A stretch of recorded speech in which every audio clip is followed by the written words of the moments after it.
In this video, I want to look at some more probabilities using tree diagrams. In this first example, we've got a basketball player who shoots 2 free throws. And this basketball player has a 75% chance of making the first free throw, which we observed through empirical data or empirical observation, just keeping track of his or her free throws. So 75% chance of making the free throw, 25% chance of missing the first one, and then based on that first performance, he or she will have a different probability for the second free throw. So if he makes the first one, he'll have an 80% chance of making the second one. If he makes the first one, he'll have a 20% chance of missing the second one. And if she makes the first one, there's a 50-50 chance of missing or making the second one. And this relates to sports psychology. A lot of baseball players or other athletes might have their future performance be affected by past performance or current performance. And so if we wanted to find the probability of making 2, we've got 1, 2, 3, 4 possible outcomes. To find the probability of making both shots, we're going to multiply the probability of the first one times that of the second one. And so we get 0.75 times 0.8 or 0.6. So there's a 60% chance of making both, which is a pretty good chance. The probability of missing both is 0.25. The probability of missing the first one times that of missing the second one. 0.25 times 0.5, which equals 0.125. So there's a 1 in 8 chance of missing both of them. The likelihood of making the first one and missing the second one, again, we can just use the tree diagram to multiply our decimals. Change our percents to decimals, multiply 75% by 20%. 0.75 times 0.2 is equal to 0.15. And then all of these will add up to 1 because we have 1, 2, 3, 4 possible outcomes, which is 2 times 2, 2 squared, because we've got 2 possible outcomes for the first free throw and then 2 possible outcomes for each of those on the second free throw. And so that's going to be equal to 0.125, and again, all of these add up to 1 because there are only 4 possible outcomes, and so the probabilities of all of them together have to equal 1. How about the probability of making the second one? The total probability of making the second one is the likelihood that he or she will make the first and second, plus the likelihood that he or she will miss the first and make the second. And so this is the intersection of making the first and making the second, plus the intersection of missing the first and making the second, which is 0.75 times 0.8 plus 0.25 times 0.5.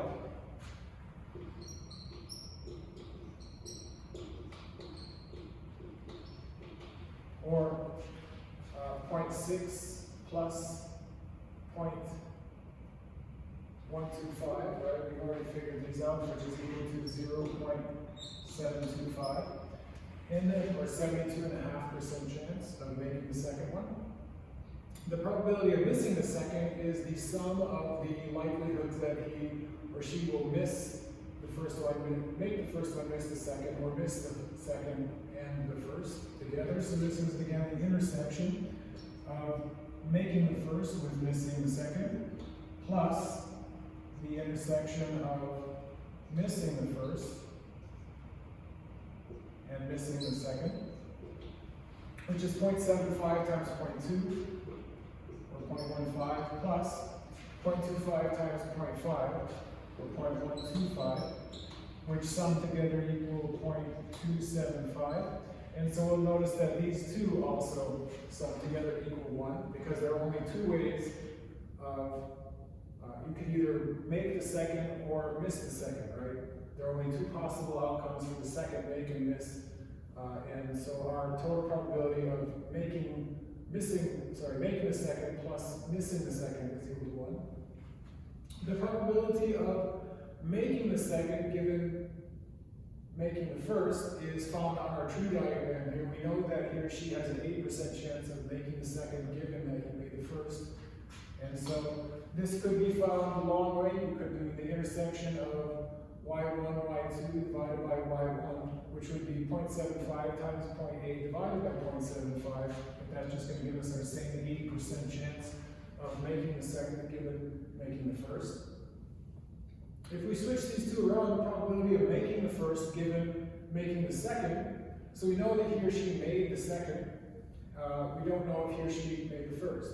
We want to know the likelihood. So we could say this two different ways: the probability of the intersection of those two divided by the likelihood of making the second, or using Bayes' theorem, we switch the order around, so the probability of y1 given y2 is equal to the probability of y2 given y1 times probability of y1 divided by py1 given y2 times py1 plus py2 given y1c.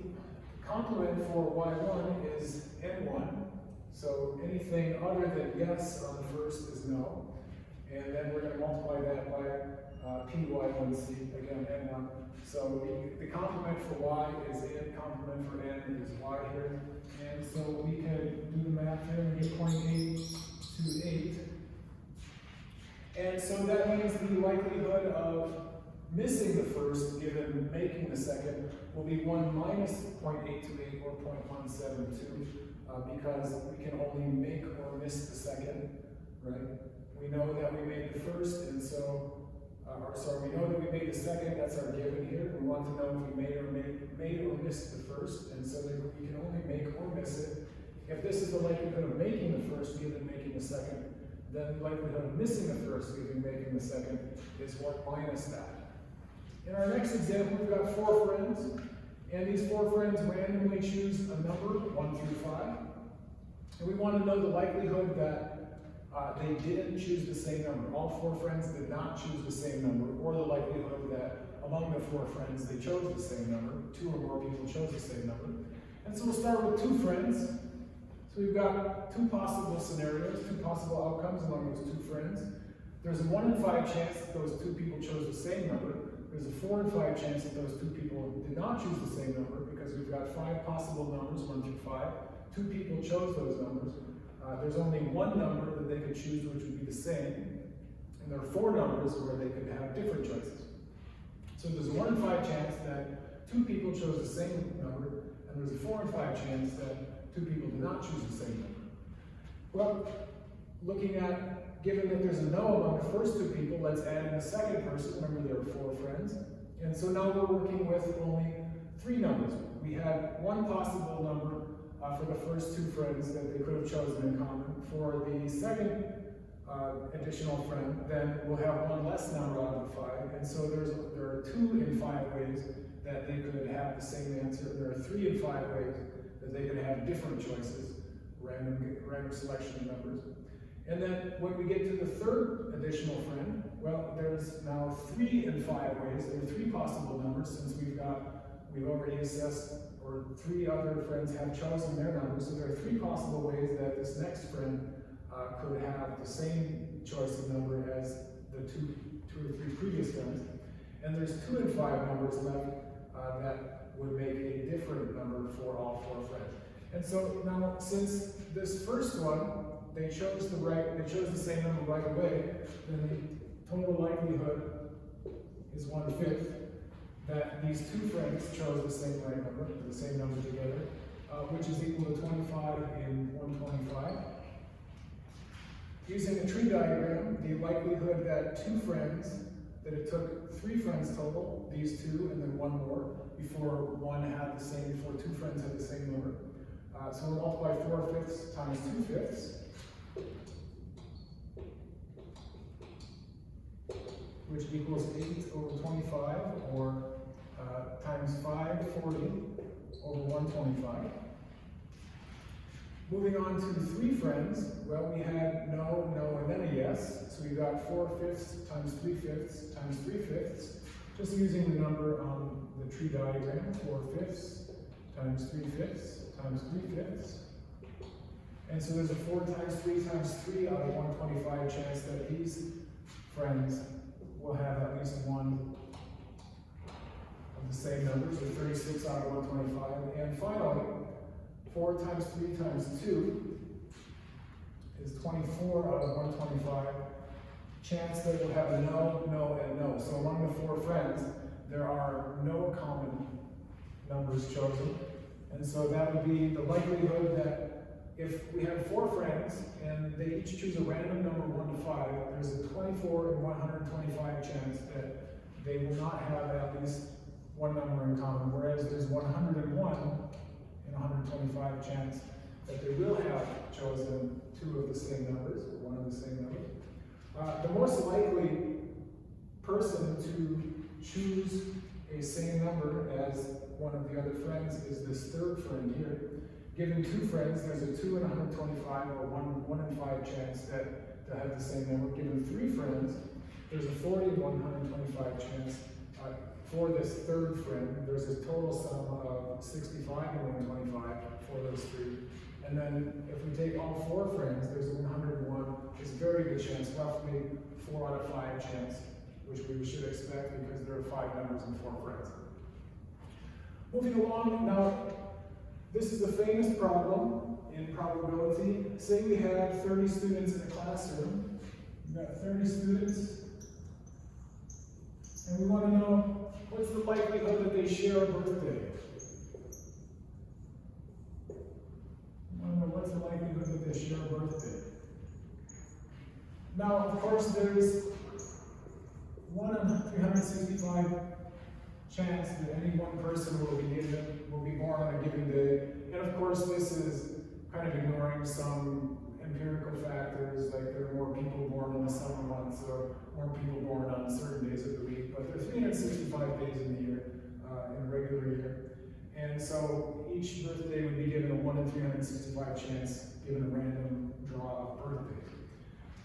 So if we have a 1 in 365 chance of being born on a given day, then there are 364 out of 365 non-matching birthdays.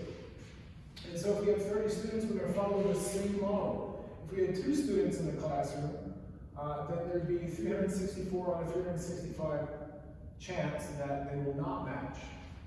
And so, like we did with this tree model here, for each additional student, we're just going to subtract 1 from the numerator, keep the denominator the same, until we get 365 minus 30 on the numerator.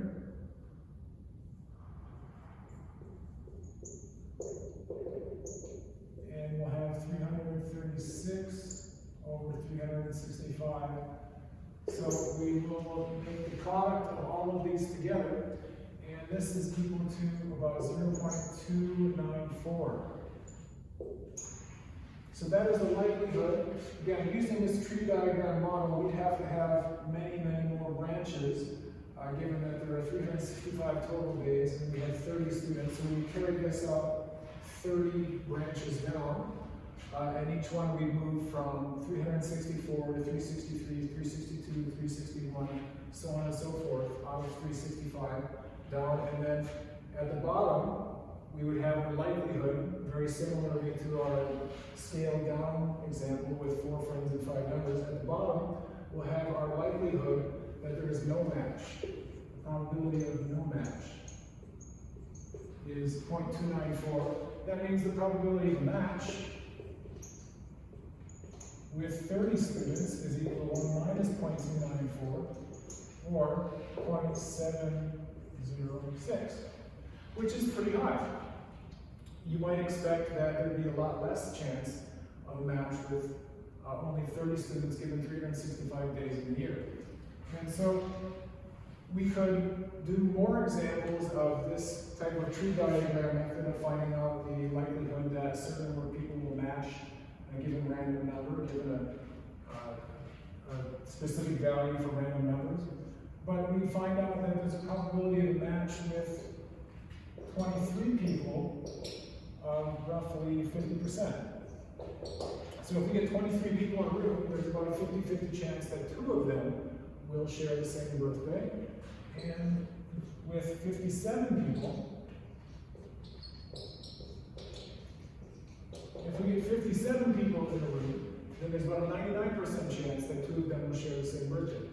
And so, intuitively, we might have thought, well, we need about 365 people in order to ensure that 2 people in that group have the same birthday. But in fact, using probabilistic modeling with this sort of tree diagram method, we can find out that it only takes about 57 people for there to be about a 99% chance of two of them having the same birthday, which is slightly counterintuitive.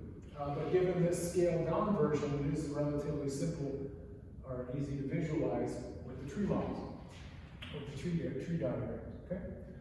So we'll continue on with probabilities and more Bayes theorem and conditional probabilities in the future. Thank you.